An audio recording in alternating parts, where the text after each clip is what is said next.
할렐루야라고 외쳤을 때 여러분 크게 아멘으로 화답해 주시던 그 성도님들의 모습이 그립고 또 감사하고 또 사랑합니다.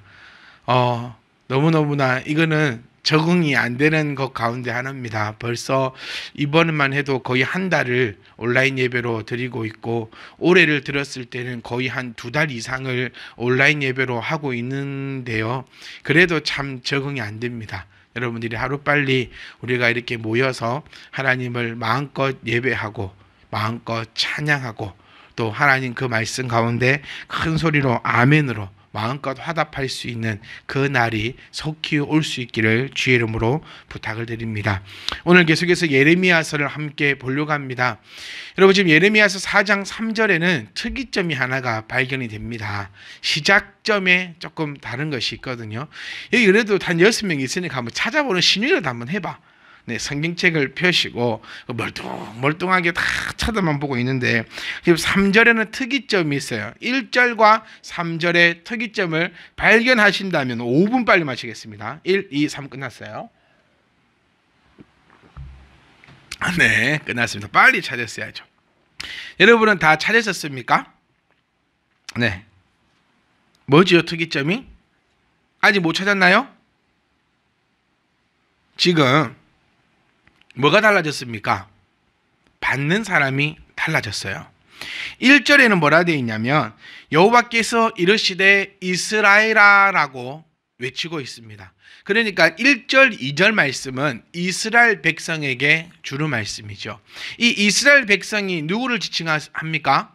여러분 다 알고 계실 겁니다. 이제는 북이스라엘을 지칭하고 있습니다. 그러면 이제 3절 말씀부터는 이제 수신자가 바뀌게 됩니다. 누구로 바뀌었죠?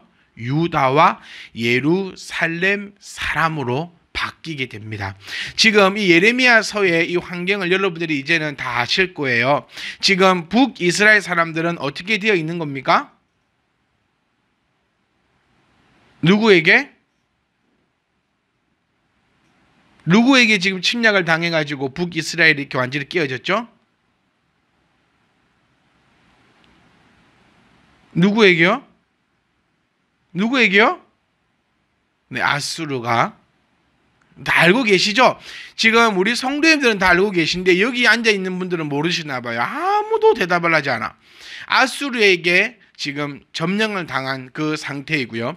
지금 예레미야서는 지금 포로로 잡혀가기 직전에 지금 예레미야서의 그런 상황입니다. 그러니까 예레미야 애가는 또 포로로 잡혀가는 그 장면을 보면서 예레미야가 눈물로 쓴 그런 성경이 아니겠습니까? 그러니까 지금 우리가 이 상황을 잘 알아야 돼요. 지금 북이스라엘에는 지금 아수르의 혼합 정책을 통하여서 많은 나라 사람들이 이 북이스라엘의 땅에 들어왔고 지금 많은 인종이 섞여져 가는 그런 상황에 있습니다. 그들을 통하여서 1절, 2절 말씀으로 나에게 돌아오려거든 속히 돌아오라라고, 그리고 가증한 것들을 내 목전에서 다 벗어라라고 그렇게 외쳤던 여호와의 음성이라면, 지금 이제 3절, 4절 말씀은 지금 그 위기에 속해 있는 이 남유다가 완전 위기에서 진짜 바람 앞에 촛불 같은 그런 위기에 처해져 있을 때에 주시는 하나님의 그 음성입니다. 여러분, 우리는 다 결과를 알고 있지요. 다들 안타까운 그 결과와 결말을 알고 있습니다. 즉 무엇을 나타내냐면요, 하나님의 말씀이 선포되었음에도 불구하고 그들은 하나님의 말씀을 듣지 않았다라는 것을 우리는 역사의 그 결말을 통하여서 알 수 있습니다. 여러분들은 어떤 역사를 써내려 가시겠습니까? 하나님께서 돌아오라라고 한다면 우리는 그저 돌아가면 되는 것입니다. 여러분, 이게 바로 신앙입니다. 이것을 바로 우리가 믿는다라고 이야기를 하는 거예요. 믿기 때문에 우리는 따라가는 것이고, 믿기 때문에 의심하지 않는 것이고, 믿기 때문에 순종할 수 있다는 사실을 우리가 기억하고 기억하셨으면 좋겠습니다. 여러분, 지금 많은 설교자들이 지금 이 시간에도 많은 설교들을 행하고 있습니다.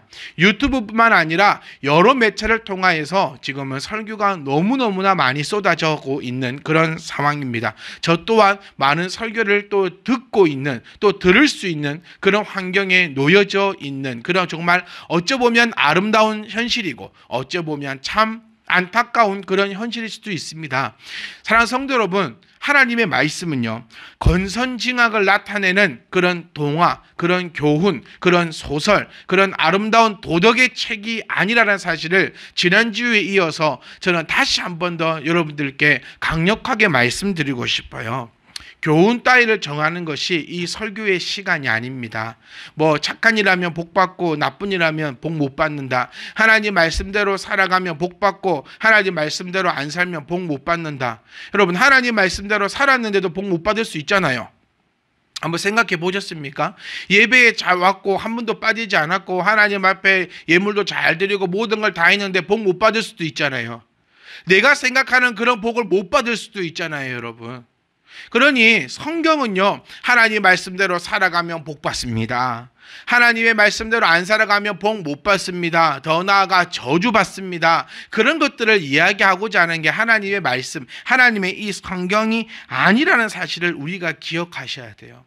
저 또한 오늘 하나님의 말씀을 전하고 싶습니다. 하나님 말씀대로 살면 복 받습니다. 하나님 말씀대로 살지 않으면 저주 받습니다. 그런 말 하기 싫어요. 그런 말 해서는 안 됩니다. 오직 이 시간에는 하나님에 대해서 하나님을 여러분에게 전달해 드리는 시간이 정말 이 복되고 복된 이 시간인 줄 저는 그렇게 믿습니다. 지금 우리 이 예배의 시간은요, 하나님을 알아가며 성도가 되어가는 시간입니다. 아멘. 하나님을 알아가야 성도가 될 수 있습니다. 모든 설교가 그냥 건선징악을 외치는 것 같아요. 순종하면 복받고 불순종하면 저주받는다. 성경은 그렇게 얘기하지 않습니다. 성경은 하나님을 나타내어 주고 있습니다. 그리고 성경은 하나님을 나타내어 주면서 택일하라는 게 아니죠. 나를 따라오라라고 하나님께서 말씀하고 있습니다. 지금 정치적으로 또 우리 교계적으로 이런 말을 많이 합니다. 믿고 따라갈 어른이 없다라는 말을 참 많이 하고 있습니다. 지금 국난이다. 참 많이 어려운 상황이다. 그러니까 나라만 어려운 것이 아니라 교계도 참 어렵고 힘든 이 시기에 믿고 따라갈 어른이 없다라는 그 표현이 정말 뼈저리게 느껴지고 또 너무나 가슴 아픈 그런 현실인 것 같아요. 그런데 믿고 따라갈 어른이 없다라는 것은 그만큼 책임질 수 있는 그런 사람이 없다라는 얘기죠. 사랑하는 성도 여러분, 성경은 택일하라고 하지 않습니다. 성경은 하나님의 말씀은 나를 믿고 나를 따라오라 합니다. 하나님을 믿을 수 있기를 원합니다. 하나님을 따라갈 수 있는 우리들이 되시기를 주의 이름으로 부탁합니다. 그래서 이 예레미야를 통하여서요, 하나님 따라오면 복 받고 안 따라가면 복 못 받고 그것이 아니라 하나님에 대해서 정확하게 알았으면 좋겠어요.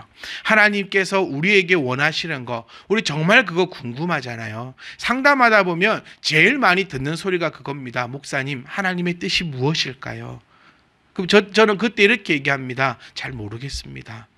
여러분, 저는 하나님의 뜻을 모릅니다. 하나님의 뜻은 오직 이 말씀에 있습니다. 저에게 하나님의 뜻을 묻기보다도 이 말씀이 증거되는 이 시간에 하나님의 그 음성과 하나님의 그 뜻을 깨달을 수 있는 그런 복된 시간이기를 간절히 소망합니다. 동화책은 읽는 사람들마다, 교훈책은 읽는 사람들마다 거의 받아가는 느낌이 같습니다. 하지만 성경은요, 그렇지 않잖아요. 오늘도 분명히 누군가에게는 엄청난 큰 위로가 될 것입니다. 누군가에게는 엄청난 큰 힘이 될 것입니다. 하지만 누군가에게는 엄청난 찔림이 될 것이고 누군가에게는 엄청난 아픔이 될 것입니다.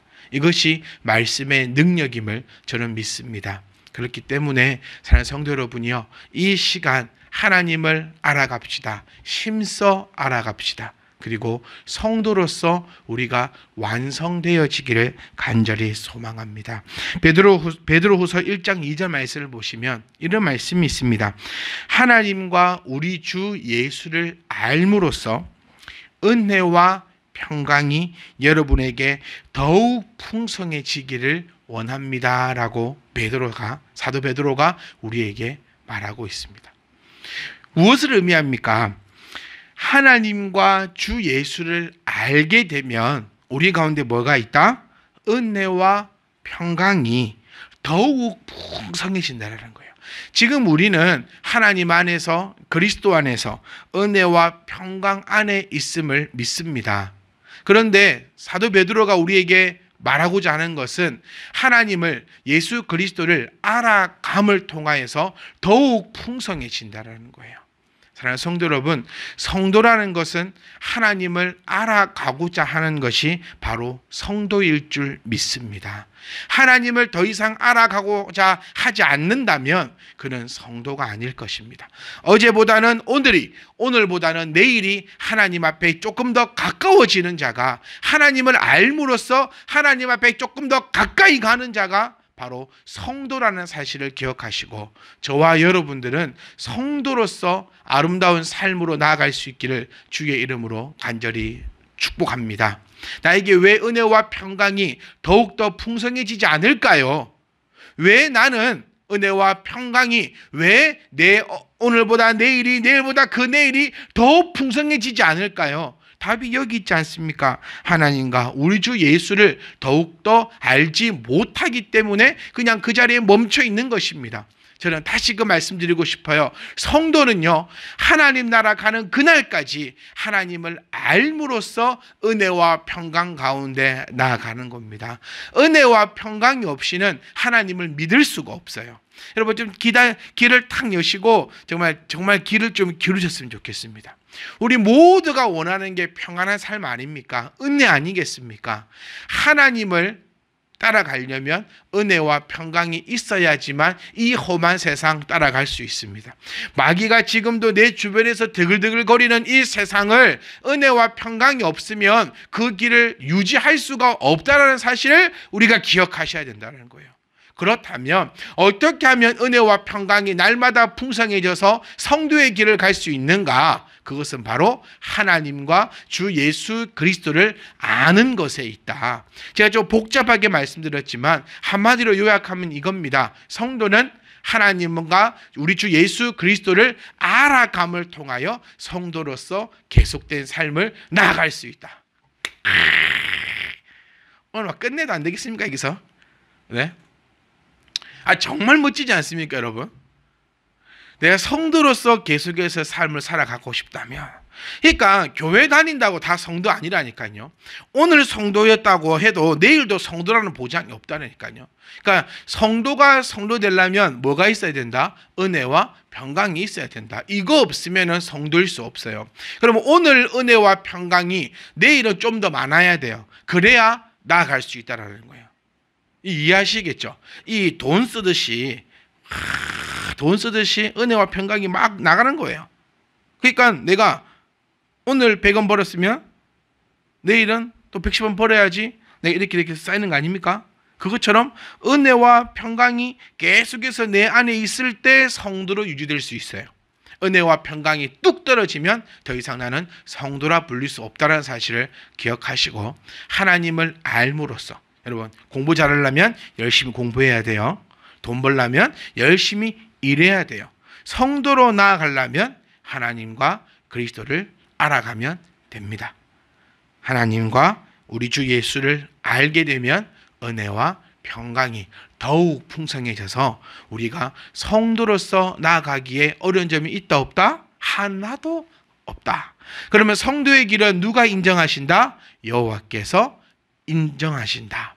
그런 이 성도의 삶은 힘들까요? 안 힘들까요? 하나도 안 힘듭니다. 이것이 바로 성경의 말씀이다라는 사실을 기억하시고, 그러니까 그 출발점이 뭐가 됩니까? 하나님을 아는 것에서 우리의 은혜와 평강이 출발점이 되고 은혜의 평강으로 말미암아 성도의 삶으로 나아가며 그 성도의 길은 여호와께서 인정하셔서 복 있는 사람으로 바꾸신다라는 것이 성경의 원리인 것을 우리가 기억하고 또 기억하셨으면 좋겠습니다. 2018년도 수능 만점자가 누군지 아십니까? 제가 이번에 아이들과 함께 TV를 보다가 이 사실을 발견하고 민준홍이라는 그런 한 남자였습니다.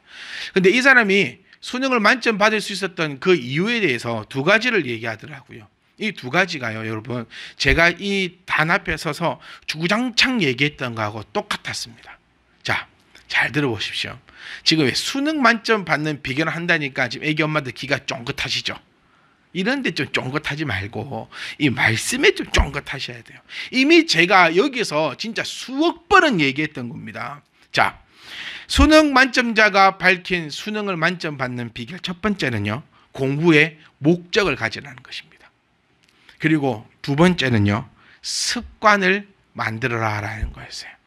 그러니까 공부하는 그 목적을 내가 세우고 또 공부는 습관이다. 습관처럼 계속해서 아침 먹고 습관대로 공부하고 점심 먹고 습관대로 공부하고 저녁 먹고 습관처럼 공부하니 수능을 만점 받았다라고 얘기하는 겁니다. 여러분, 이거 신앙으로 제가 여러분께 뭐라고 말씀드렸습니까? 신앙의 목적을 분명히 가져가자라고 제가 얘기했어요. 진짜 수억 번은 얘기했어요. 신앙은 누구 좋으라고 하는 거라고요? 나 말고 남 좋으라고 하는 게 신앙입니다. 우리 지난주 말씀을 기억하십시오. 나를 통하여서 내 주변에 있는 모든 자가 하나님 앞에 복을 빌 것이다 라고 했잖아요. 그러니까 신앙생활은 성도가 되는 이유는 나를 위해서가 아니고 남을 위해서 하는 것임을 기억하셔야 돼요. 두 번째는 뭐라 했습니까? 바로 습관입니다. 제가 여러분께 뭐라고 말씀드립니까? 신앙의 습관을 길러야 한다는 것이에요. 그래서 성경 한 장 보는 거, 이거 우리 습관으로 만들어야 됩니다. 하루에 우리가 기도하는 거 내 습관으로 만들어야 돼요. 내가 하나님을 생각하는 거 습관으로 만들어야 되고, 나가서 하나님의 복음을 전하는 거 이것도 습관으로 만들어야 됩니다. 특별히 우리 사랑하는 우리 엄마 여러분, 아빠 여러분, 아이들에게 신앙의 습관을 길러야지 이 신앙의 만점자가 나올 것이고, 이 신앙의 만점자가 되면요, 수능 만점자 아무것도 아니더라고요. 지금 수능 만점 받아갖고 대학 갔잖아요. 지금 또 열심히 취업하려고 노력합니다. 그런데 신앙의 만점자는요, 그 일평생을 하나님께서 책임지신다는 것을 여러분 기억하시고 또 기억할 수 있기를 간절히 소망합니다. 제가 왜 이 말씀을 드리냐면 3절 말씀에 이렇게 말씀합니다. 너희 묵은 땅을 갈고 가시덤불에 파종하지 말라라고 이야기해요. 그 전에 유다와 예루살렘부터 한번 짚고 넘어갔으면 좋겠어요. 저는 이 부분을 이렇게 여러분께 설명드리고 싶어요. 1절, 2절은 이스라엘 백성이었습니다. 즉 좀 타락했던 사람들, 즉 교회를 좀 떠났던 사람들, 즉 신앙생활을 제대로 안 하고 있던 사람들, 그런 사람들에게 돌아오라라고 하나님께서 외치셨다면, 이제 3절은요, 그래도 아직까지는 교회에 붙어 있는 사람들, 그래도 아직까지는 신앙의 모양을 가지고 있는 사람들, 그 사람들에게 하나님께서 외치는 그런 말씀으로 우리가 이해하고 접근하면 더 이 말씀이 나에게 와닿지 않을까 싶습니다. 그래서 저는 여러분께 기대합니다. 지금 잘하고 계신 분들은 더욱더 잘하시고, 또 내가 혹 부족하였다면 회개하여 하나님 앞에 돌아오는 그 역사가 있기를 주의 이름으로 간절히 소망합니다. 그런데 지금 간단합니다. 3절 말씀 보시면 유다와 예루살렘 사람들에게 하나님께서 뭐라 말씀하시냐면 묵은 땅을 갈아라, 그리고 가시덤불에 파종하지 마라, 이렇게 말씀하고 있는데, 이 묵은 땅에 대해서 우리가 한번 살펴볼 필요가 있어요. 이 묵은 땅이라는 것은 한번 갈았다가 또 이렇게 놔둬가지고 묵은 그런 땅이 아닙니다. 즉 다시 얘기해보면 이렇게 표현하면 될 것 같아요. 우리 지금 우리 고창 수양관이 있지 않습니까? 거기에 작년까지는 고추를 심으셨어요. 그런데 이제 그 고추에 계속 병이 오고 막 그러는 거예요. 그래서 올 한 해는 거기에 이렇게 한 땅을 쉬면 좋겠다라는 권면이 있어서 그 땅을 이 올해는 휴식기로 지금 쉬고 있다라는 겁니다. 그러면 내년에는 어떻게 할까요? 그 땅을 다시 갈아서 그 땅에다가 심겠죠.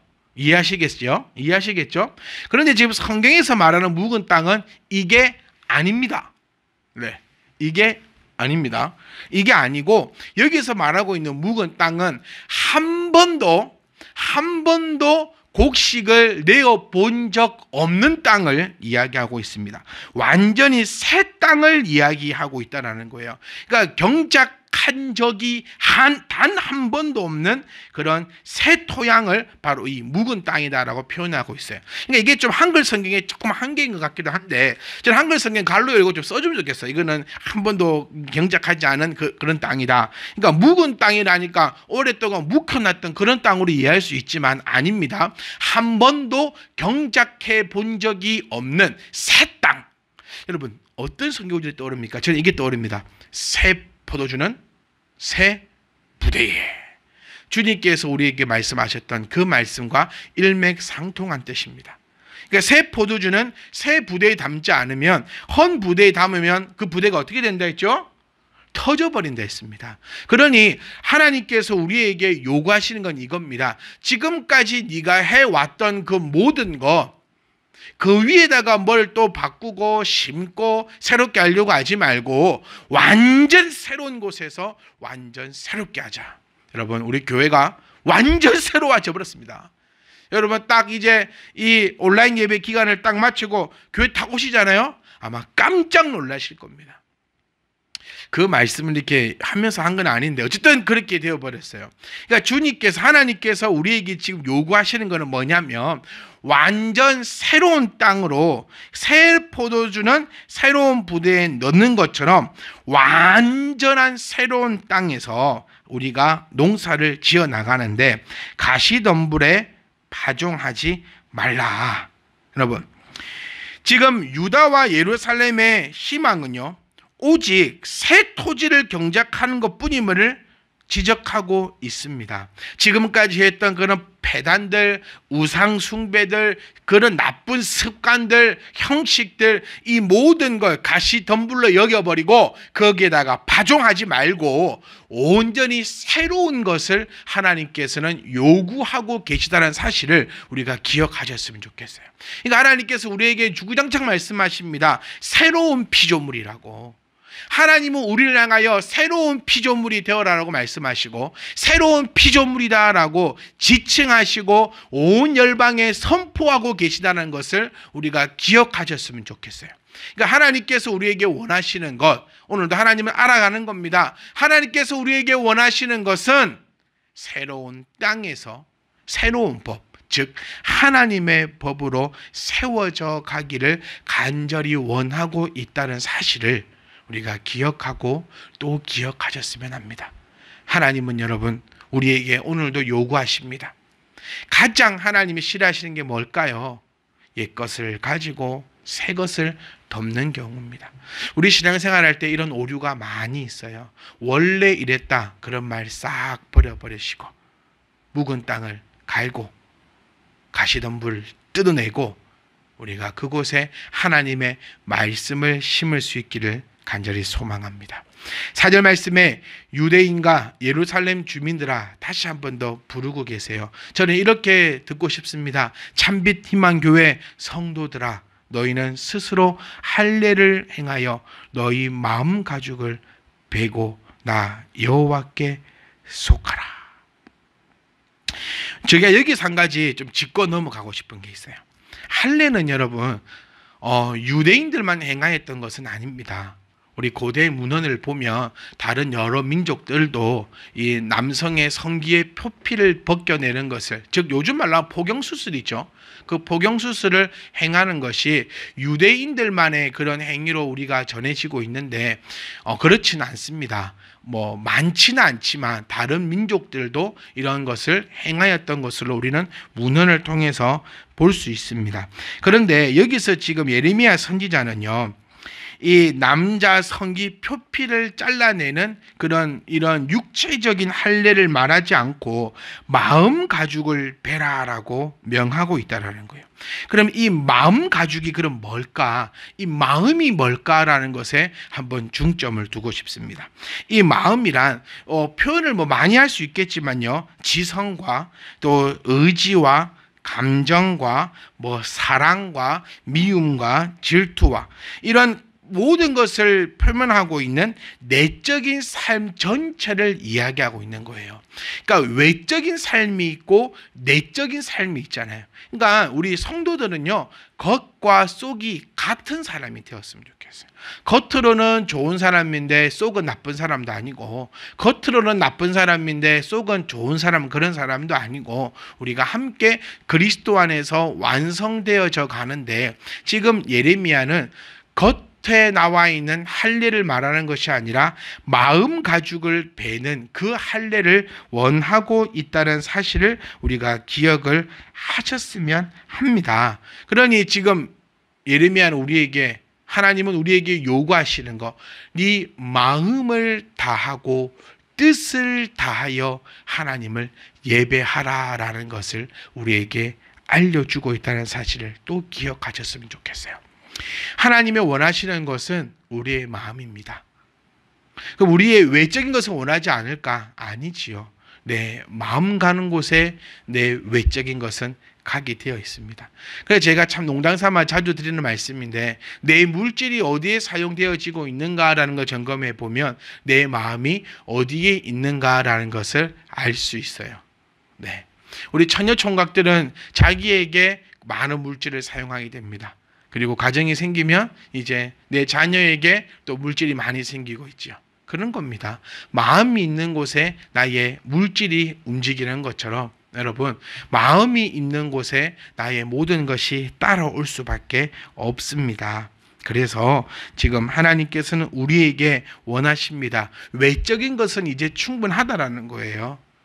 지금 우리 교회 제가 자주 드립니다. 이렇게 만들어 놨으니 이제 외적으로 완성되었으니 내적으로 채우셔야 합니다. 이거 다 숙지 않고 가시는 거예요. 외적으로 준비됐으니까 이제 내적으로 채워져 가는 거예요. 똑같은 거예요. 외적으로 너희들 지금 다 할례를 받지 않았느냐? 내가 원하는 건 지금 외적인 그런 할례가 아니라 마음의 가죽을 벗어버리는 진짜 영적인 할례를 내가 원한다. 겉모습은 가지고 있으되 너의 영혼은 텅텅 비어있지 않느냐. 형식은 있으되 마음은 완전히 사라져버린 그런 유대인들을 향해서, 어쩌면 우리를 향해서 하나님께서 이르시고 가르치시고 경고하는 그 음성임을 우리가 기억할 수 있습니다. 할례의 의미가 뭡니까? 이 생명 하나님의 것입니다라는 것이 할례의 의미입니다. 하나님의 그 통치권에 내가 순종합니다라는 것이 바로 이 할례라는 사실을 우리가 기억하셨으면 해요. 그러니 사랑하는 성도 여러분, 우리는 마음의 가죽을 베고 누구에게 속한다? 여호와께 속한다라는 사실을 기억하시기 원합니다. 이제 끝내겠습니다. 지금 여 앞에서 몸부림을 치고 난리가 나서 이제 끝내라는 그런 신호를 알고 제가 끝내려고 합니다. 마지막 한 가지만 여러분과 함께 나누고 싶어요. 그게 바로 뭐냐면 무슨 얘기입니다. 네가 그러하지 아니하면 너희 악행으로 말미암아 나의 분노가 불같이 일어나 사르리니 그것을 끌 자가 없으리라.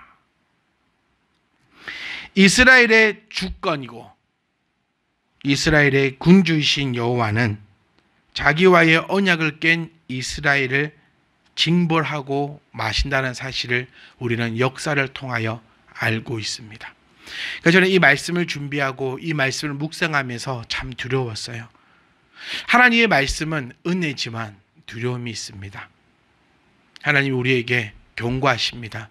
여러분, 절대 복 준다고 말씀하지 않으셨어요? 하나님의 백성이니 하나님의 음성을 따라 나아가는 것이 마땅하지 않겠습니까? 복 받으려고 움직이는 것은 가족이 아닙니다.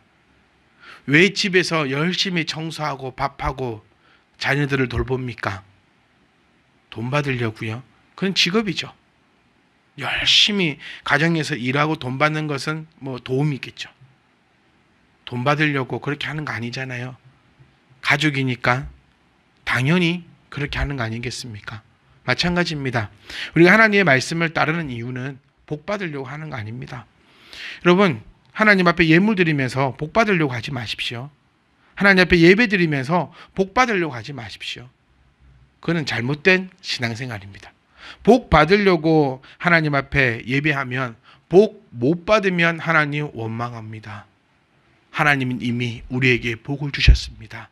구원의 백성으로 삼으시사 우리가 그 어떤 것으로 살 수 없는 그 크신 은혜의 복을 우리 가운데 허락하셨습니다. 그것을 우리가 인정하며 믿고 오늘 주님께서 우리 하나님께서 우리에게 말씀하신 대로 나아가길 소망합니다. 하나님은 이렇게 말씀하십니다. 그러지 않으면 너의 악행, 나의 악행이 뭐지요? 여기서 본문에서 말하고 있는 이 악행은 여러분 우리 다 알다시피 유다와 예루살렘의 우상숭배, 하나님을 더 이상 따르지 않는 것, 하나님을 더 이상 따르지 않는 것에 그치지 않고 오히려 하나님을 반역하고 하나님을 거역하고 하나님을 대적하는 그런 악행을 이야기하고 있습니다. 우리에게 한번 가봅시다. 우리의 악행, 하나님을 믿지 못하는 그 악행으로 말미암아 왜 하나님의 음성을 우리가 따르지 않을까요? 상황이 안 돼서요? 형편이 안 돼서요? 아직 때가 안 돼서요? 아닙니다. 정확하게 얘기해 보면 하나님을 믿지 않기 때문입니다. 하나님을 믿지 않는 이 악행으로 말미암아 나의 분노가 불같이 일어나.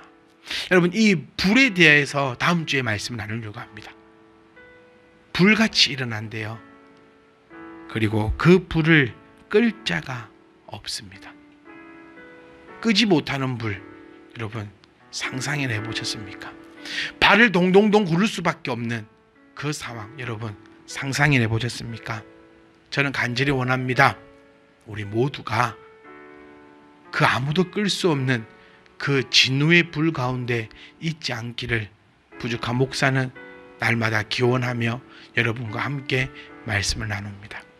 하나님께서 우리에게 기회를 주셨습니다. 하나님께서 우리에게 좋은 은혜를 허락하셨습니다. 우리는 이 말씀 믿고 그대로 나아간다면 하나님께서 한없는 은혜와 평강으로 우리를 이끌어 가실 것이고 그 이끌어 가시는 그 삶이 바로 성도의 삶이며 성도의 삶은 여호와께서 인정하실 줄 믿습니다. 사랑하는 성도 여러분, 우리의 신앙의 목적을 바로 가지시고 바로 세우시며 우리가 습관보다 더욱더 하나님을 찬양하기에 힘쓰는 저와 여러분 되시기를 주의 이름으로 축복합니다.